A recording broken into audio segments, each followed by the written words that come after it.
Great. All right. So in studio, I have Hesbon Owila, who is a political communications scholar. Hesbon, first of all, thank you for joining us on News Center and listening into Khaemba and some of the reasons that gentleman was giving in terms of the new signing, so to speak. Is it going to make a difference, really? Yeah, I think it is actually refreshing to listen to candidates also espousing the fact that they have new signings, a new game plan. Because as you look at the grand scheme of things, you realize that Raila Odinga is coming back as a candidate who is much stronger than the candidate he was in 2013. What's different this time? Yeah, for the simple reason that, one, we have Musalia Mudavadi, who was a candidate in 2013, who has decided to take a back seat and just ensure that she delivers for NASA, which is a big thing because the distractions of campaigning for any other seat probably would deny him that chance to campaign for the right Honorable Raila Odinga. And then secondly, you have the Kipsigis, the perception that the Kipsigis are actually talking a different language, the entry of Bomet Governor Isaac Ruto. And the other big thing that probably we may want to situate broadly is the fact that Raila has been out of government, and with all the issues that we've had as Kenyans, not necessarily because of the government, there is a way in which the public is going to evaluate the current leadership that is seeking another mandate for 5 years on the things that are not going right. You know, the inflation, the high cost of living, you know, high cost of the basic commodities. Everyone is probably going to think about that in terms of the candidates that we have. The interesting bit, Hesbon, is that even as everyone thinks about this, you do realize that all the core principles, NASA core principles, have been in government. They have played key roles in previous regimes. So someone would say, okay, fine, we have issues with the current administration, but probably these are not different. Yeah, there's that perception that I mean, these guys have been everywhere. At some point, President Uhuru was with guys who are now in opposition. At some point, Raila Odinga had Honorable William Ruto as his key, Raila campaign. Odinga served as the Prime Minister, Yes. Moses Wetangula as Foreign Affairs. Exactly. But I think to look at it that way, you have to retreat back and ask yourself, in what kind of governments were they serving and what clout did they have? Did they have a say? Then you go back and evaluate in whichever capacity they were serving, what exactly did they do? And I think looking at the 5 NASA principles, again, Raila is first among equals, but retreating back, you realize that there are a number of things that he probably did that put him in a stronger position to say that I never had, 100% control on how the government was running. Oh, so basically he can absolve himself. So initially we had Raila Odinga, we had Moses Wetangula, and of course Kalonzo Musyoka. And listening into the gentleman who was speaking to Khaemba, he says, now we have an additional player. We have Isaac Ruto and we have Musalia Mudavadi. What sort of clout do these two bring? By and large, you realize that politics essentially is about perception. Now, the perception that you have a key player joining you, in a national platform where everyone is seeing, and then you realize that the fact that this key player is coming from your direct opposition probably gives the public that illusion that you are much stronger. And that is about Bomet Governor Isaac Ruto. For Musalia Mudavadi, I think the biggest thing that he brings is that the folks who did not vote probably in 2013 because they thought that, one, Raila didn't stand a chance and Mudavadi was not such a serious contender, now have this belief that if the right Honorable Raila Odinga is supported by people who are running against him in 2013, then chances that these guys have seen something that probably we need to support. And therefore, folks from everywhere, where Raila considers to be strongholds, are probably going to turn up in large numbers. And you think? I think, and my understanding is that even the projections that NASA had, probably they'll surpass those projections. Okay. Yes. So let's focus on Isaac Ruto and the fact that he is now a core principal in NASA. There are those analysts who think that maybe he's cutting the political support for Deputy President in the Rift Valley. How much of an upset is it going to cause the Deputy President in the Rift Valley from where you sit? From where I sit, the upset is going to be as bigger than what we see. Because, Isaac Ruto is not your average politician. Looking back at Isaac Ruto's political history, he was a student leader at the University of Nairobi. So he has been in politics for some time. And then all the stands that he has taken, even when he took a stand against the Right Honorable Raila Odinga, he has come out clearly and said that this is the reason why I did this. So he's not somebody who acts on political impulse or emotions. He's not a pushover. Yes, and therefore when he stands and says something that I was in Jubilee, I was part and parcel of the formation, and I apologize for taking Kenyans that direction. It is something that probably comes down from his conviction that ultimately, if we fought for a new constitution that is supposed to devolve power to the common mwananchi, then we need a government that is going to ensure that happens.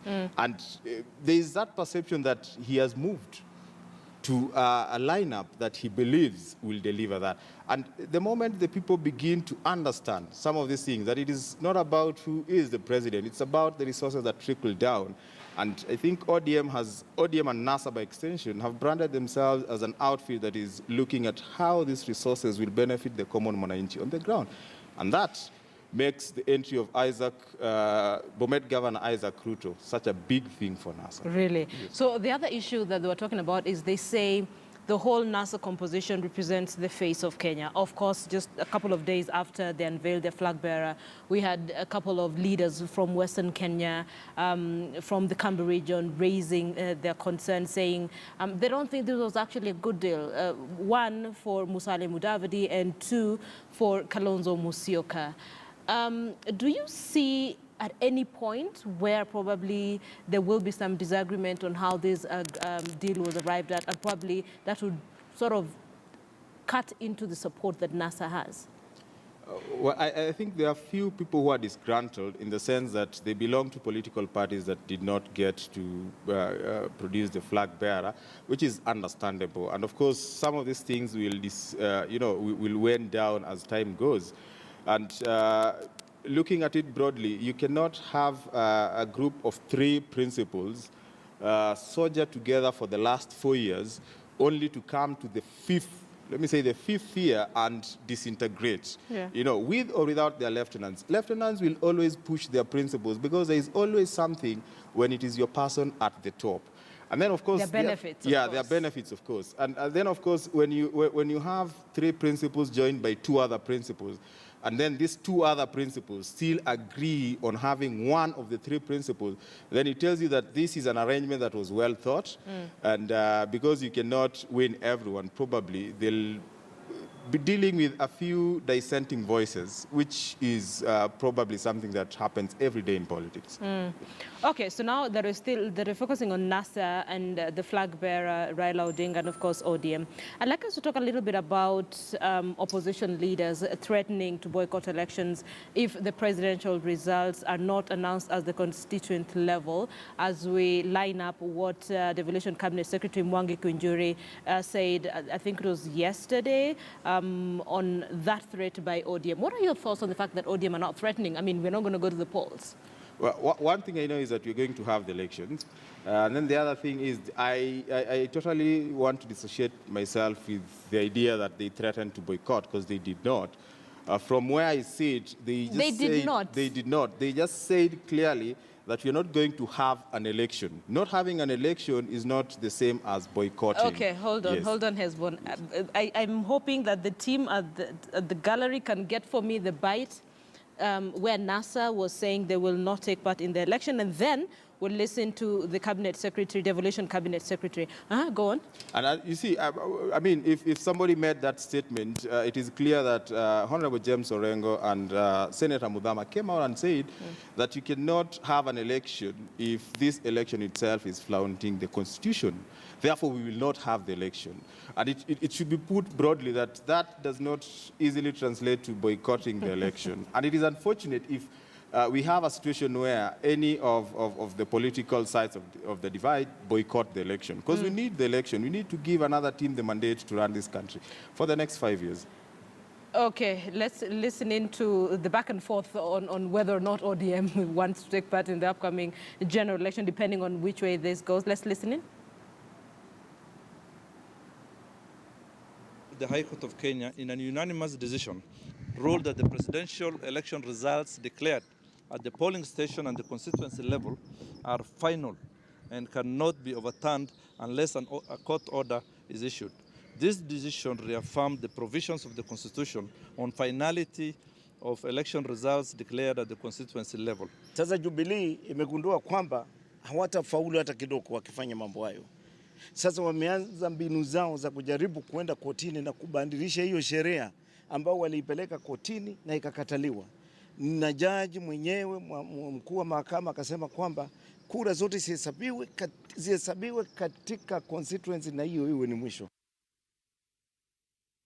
An election, we will boycott the elections. I stick to an interpretation that I think most Kenyans would want to hear. Yeah. They're saying that if the election is going against the law, there's no point. We will not have that election. But from where I see it, I think a ruling has already been made in the past, which clearly states that the presidential votes will be declared at the polling station. IEBC is appealing that. Yes. They're appealing it. Yeah, they are appealing. But you see, if the way cases are done is there is a precedence that judges normally go back to, the case laws. And if you look at the case between Honorable Governor Joe and Shakbal, I mean, it was very clear that they upheld, they made a ruling that the declarations by the returning officers at the constituency level are final. But IBC, on the other hand, because I listened to Ezra Chiloba the other day, and he was saying we need to be able to give them the chance to verify the results, to look through the different forms that we'll get from our returning officers. And so when you have these results announced at the constituent level, you may get distorted results. Is that an argument probably you agree with? Let me say, I sit comfortably with what IBC is saying, you know, that you need to ensure that whatever is declared at the constituency level is a true reflection of what happened. I think the biggest problem is when IBC is trying to do something through the due process of the law, and then they are defended by Jubilee, then it throws everything into a political muddy water. And it confuses everyone, you know. And going forward, I think IBC needs to come out clearly and disassociate itself from Jubilee. So when they make something, any support from Jubilee, they should not welcome. I'm hoping, Bramwell, that we can run the bite by Devolution Cabinet Secretary Mwangi Kunjuri on the same, because now, listening into ODM, we are not so sure whether or not they meant they will boycott in its entirety or not, because I know Devolution Cabinet Secretary Mwangi Kunjuri has warned NASA principals that election will go on with or without them. I think referring to the sentiments that were made by ODM, who have sort of threatened to boycott elections if the presidential results are not announced at the constituent level. So we'll try and see if we can get that bite by the Cabinet Secretary, then talk a little bit about this. All right, so NOC are having their elections today. That is touching on a little bit on sports. Let's speak to Robinson Okenye. Okay, so yeah, we are now focusing on the much-awaited polls of the National Olympics Committee of Kenya. Officials now lie in limbo after the High Court issued orders stopping that particular process. All right, let's now speak to Robinson Okenye. Robinson, good morning. Good morning, Linda. We here at the Panari Hotel, where the elections for the National Olympic Committee are supposed to take place. The members have gathered, the members from all the federations have gathered in the room behind me, and they have their agenda of what they'll be talking about throughout the day. But there were reports earlier in the morning that the elections had been brought to an halt due to an injunction that was obtained by some members from some of the federations here in Nairobi. And probably to shed some light on this, I'm joined by the returning officer from the Center of the Multi-Party Democracy. Remember, the Center for the Multi-Party Democracy is carrying out the elections for this for the National Olympic Committee, and his name is Omweri Angima. Good morning. Morning. How are you doing? Quite fine. There were reports in the morning that the elections has been stopped. Is it true, or what are we looking forward to? I can confirm that actually we have gotten an injunction. We were served this morning, so to the effect that we stop the elections, so they don't go on today until the complainants' case is heard. Inter parties, that means we will also be enjoined on 8th That's on Monday. Yeah. What challenges does this pose to you, having in mind that you prepared for these to end today? Well, this is an unforeseen development. We were not planning for it. We were very ready to do the election. We have spent quite some time in trying to prepare for this election. You see, the court orders have to be obeyed. And it only means that we are going to spend more time until such a time as the court may rule, whichever way it may rule. We don't have the details of what the complaints are, so that one we also need time to know because we only served a few minutes ago. Yes. Probably Kenyans will want to know how many posts are being vied for in these elections that have just been, postponed. There are 13 posts. That is the National Olympics Committee. And the federations that ought to be voting are 19. Those are the ones which are affiliated to the NOC, that's the National Olympics Committee. But for today, the committee had excluded one organization, one of the federations. So really, these 18 federations that are qualified to vote in today. Yes. Thanks a lot, Mr. Ongima. I really appreciate for your time. Now, Linda, as you've heard from the returning officer from the Center for Multi-Party Democracy, which is carrying out these elections, what has just happened was unforeseen, and we'll have to wait and see the later date that will be set for the elections to be carried out for the National Olympic Committees. But we'll also be speaking to the members of the federations that are gathered here at the Panari Hotel to know their reactions later on as the day goes by, to know, did they expect this, and what next from the federations that are members of the National Olympics Committee. Back to you, Linda. Robinson Okenye, thank you so much for speaking to us live from Panari. Breaking news there at the bottom end of your screen. NOC elections are officially off. Our sports team is working on that story for you. We'll give you more details as we proceed with these